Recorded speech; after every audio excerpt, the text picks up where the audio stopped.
Good morning and welcome. I thought I would invite you in so you can see some of the results of our painting. I haven't quite finished with all the decorating, but I've done quite a bit, so come on in.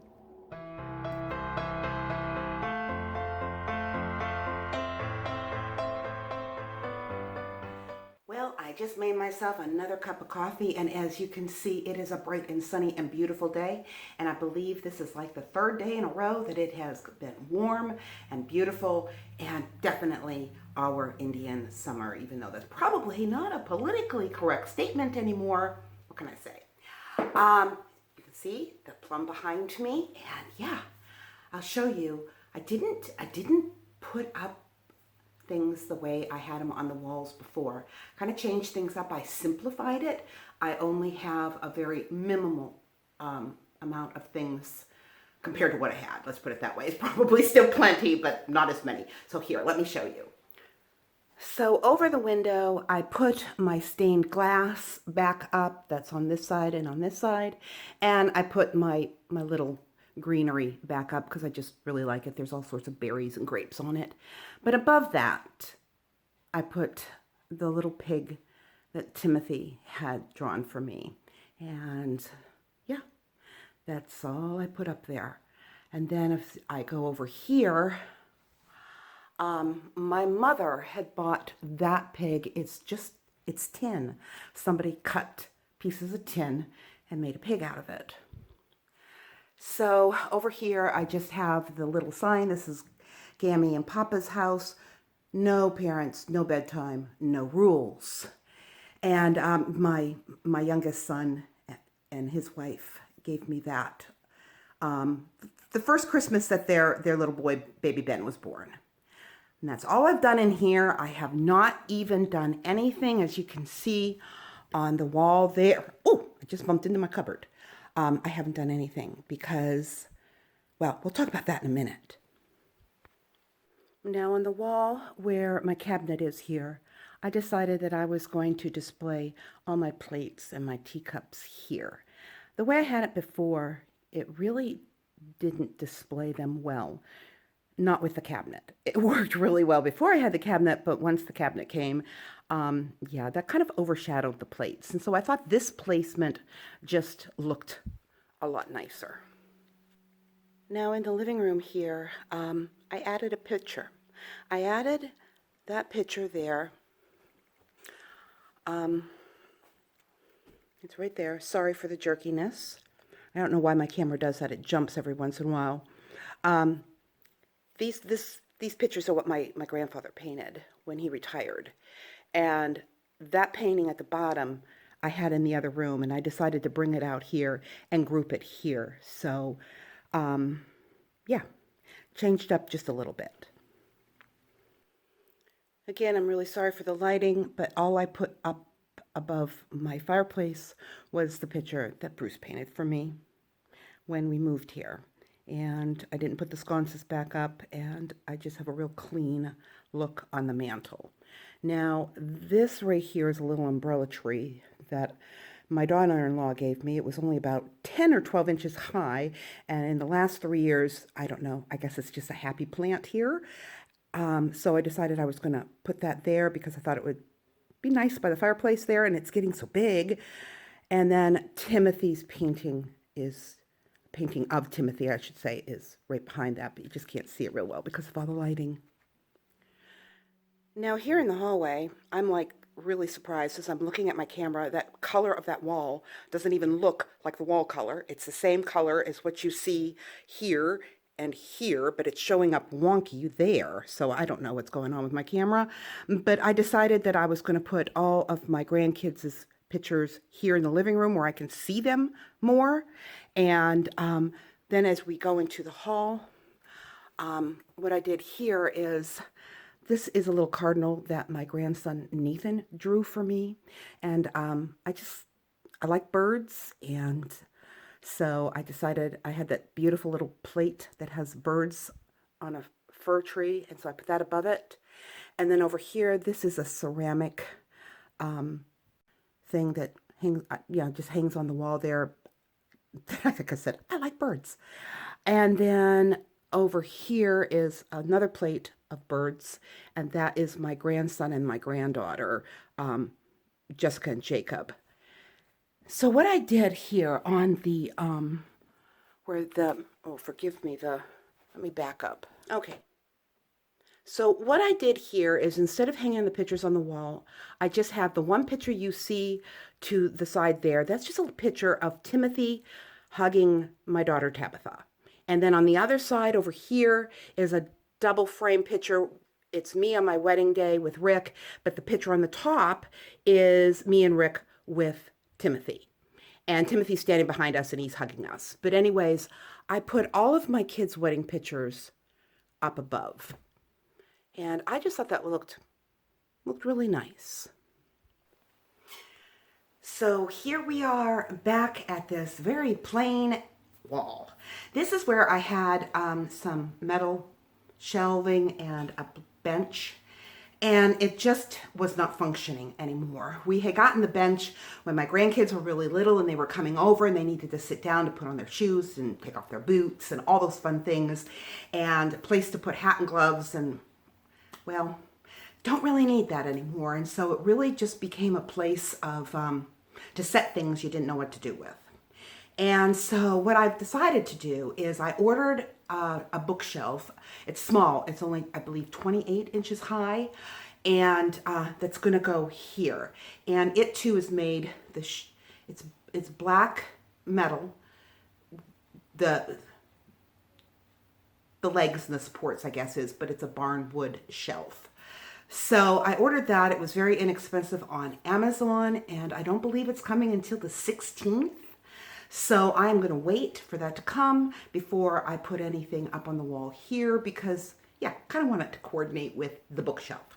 And why I wanted a bookshelf is because I just really didn't have any place to put all of my cookbooks, and I have quite a few. So I thought, okay, that'll be a place that I can have my cookbooks really close at hand, because some of them I put in the spare bedroom because I don't have space for them. So anyways, that is what I did, and so that's going to wait until that comes. Anyways, I hope you enjoyed this, and yeah, I am so glad that the painting is done. Yeah. Turned out really nice. I'm really happy with it. I don't think that the colors are truly showing up really well on video because it really doesn't look like it has a hue of gray, and it really is. The living room is called Versatile Gray, and the dining room is called Popular Gray, and so yeah, it does have the hue of gray. Anyways, that's all for now, and I'll talk to all of you in just a little while.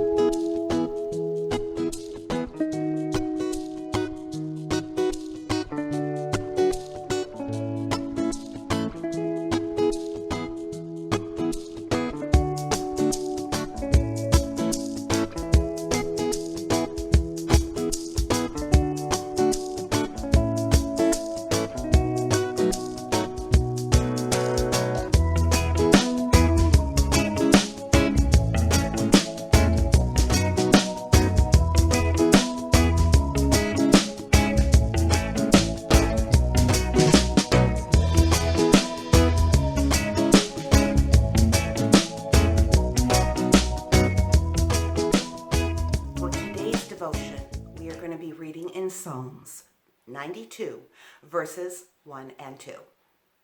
It is good to give thanks to the Lord, to sing praises to the Most High. It is good to proclaim your unfailing love in the morning, your faithfulness in the evening. Now, there's a difference between thankfulness and thanksgiving, because while gratitude is certainly a good place to start, feeling thankful isn't quite the same thing as thanksgiving. Thanksgiving differs from gratitude in the respect that it requires an object. There must be a giver to whom we give thanks and whom we acknowledge as the source of our gifts. And Thanksgiving has a twofold benefit. Not only is the recipient benefited, but the giver is also blessed by our thanksgiving. Thanksgiving is therefore a deliberate and a spontaneous act. Life has a way of keeping us all busy, and as we navigate through our daily tasks, things can go wrong, and situations and difficulties pop up, and it becomes easy for us to begin to murmur and complain.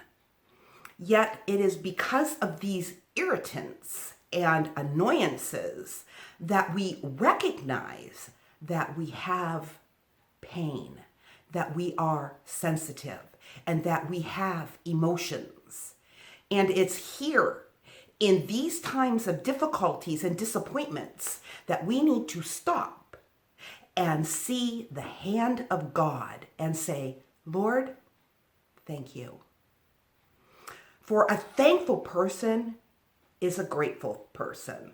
A thankful person is also a humble person, because there is a shift from being self-centered to being God-centered. A thankful person is a cheerful person, whether it's a sunny day or a cloudy day. A thankful person recognizes that even when the sky is gray, the sun is still shining. A thankful person is a thoughtful person.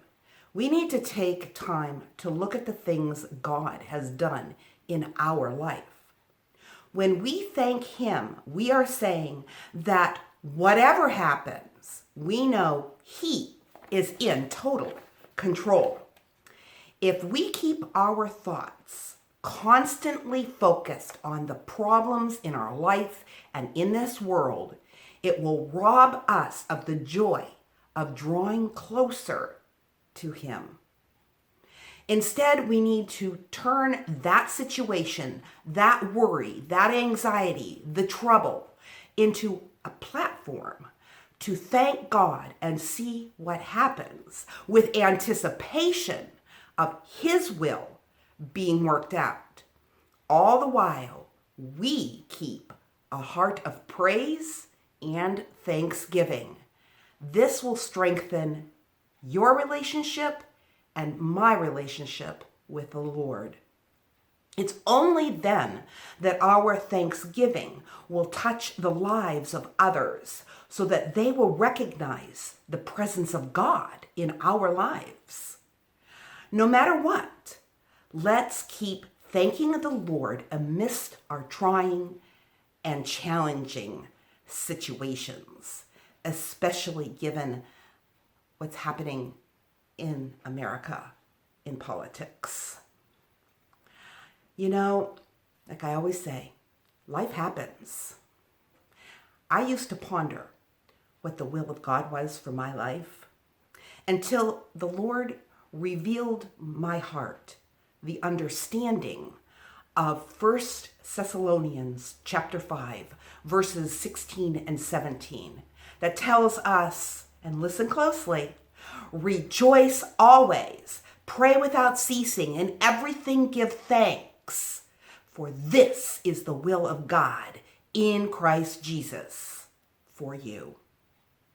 And it doesn't say in some things or in the good things. It says in everything. Well, this verse took the mystery of what God's will was for my life. It was no longer a mystery. And God's will for me and for you is to be the kind of person who rejoices in every situation and circumstance, to enjoy the close and the intimate fellowship with God, in whose presence there truly is the fullness of joy. To be the sort of person that in a world filled with so much moaning and complaining radiates thankfulness. Thankfulness brings glory and honor to God, our Father. So let's declare Psalm 92 and let's give thanks to the Lord. And let's declare his loving kindness in the morning and his faithfulness in the evening. God bless. I hope that you enjoyed this video. If you did, please give it a thumbs up and be sure to comment below because I really do enjoy chit-chatting. So anyways, I'll talk to you again on Friday.